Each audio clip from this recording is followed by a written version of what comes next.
今天分享一个空调制冷不好或者不制冷的维修口诀。这个问题最常见，空调缺氟是关键。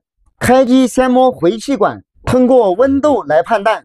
如果冰凉查内机，风机转速可能低，内管鳞片和防尘，清洗干净或更换。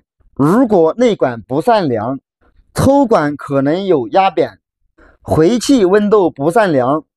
再摸进气来判断，进水冰凉还结霜，加氟再来试试看。结霜如果缓慢散，定是缺氟好判断。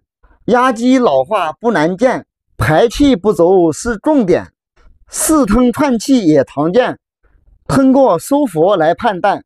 高压鳞片必须看，脏了也会制冷慢。视频已经看到这里了，帮忙给个关注吧，谢谢。评论区留言讨论。